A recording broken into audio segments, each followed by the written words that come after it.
Let's be honest for a second. You're that person, the one with 100 half-finished ideas living in your head. You start projects like you're on fire, and then you just kind of let them drift away. If that's you, take a breath. You aren't broken, you aren't lazy, and you're definitely not a failure. The truth is, you're actually incredible at the starting part. You love the spark. You love that feeling when a new idea hits and you think, this is it. This is the one that changes everything. But then the new car smell wears off. The problem isn't your ideas, it's that gap between this is cool and the actual boring grind of making it work. As soon as things get repetitive or the path gets a little blurry, your brain checks out. Suddenly you're opening a new tab. You're looking for the next big thing. You're chasing a new possibility because it feels easier than finishing the old one. People call that a lack of discipline. I think you just have too many options.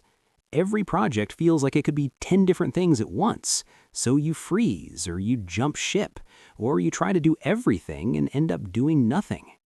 You've probably tried to fix yourself with fancy tools, the spreadsheets, the color-coded apps, the productivity planners that take 3 hours just to set up. But you ended up spending more energy organizing the work than actually doing it. Here's the thing that finally clicked for me. Your brain isn't a storage unit, it's a processor. It can really only handle 2 or 3 things at a time before it starts to overheat. Not 10 goals, not 20 priorities, just 2 or 3 things that actually matter. And deep down, you already know which ones those are. They're the ones that pay the bills, make you feel proud, or involve people you actually like. Everything else, let it go.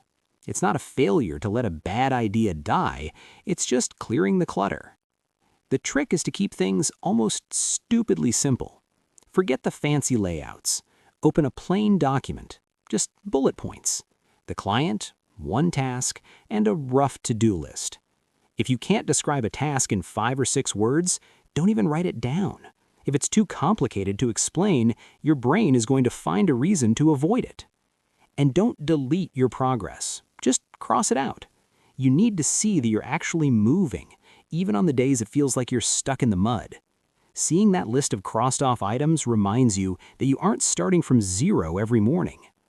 You also have to stop forcing yourself to be a machine. Some days you're only going to finish one big thing. That's fine. The world might tell you that's not enough, but you've probably noticed that your best work comes when you give yourself room to breathe, when you let your mind wander a bit. When you stop fighting your own brain and start working with it, things get a lot lighter.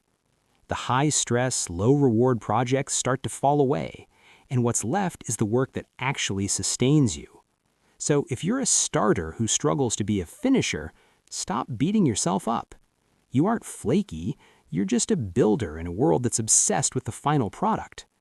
Once you stop trying to fit into someone else's idea of productivity, your brain stops being the enemy. It becomes your best tool. Maybe the reason you don't finish everything is because your gut already knows what isn't worth finishing. That's not a flaw, that's an instinct.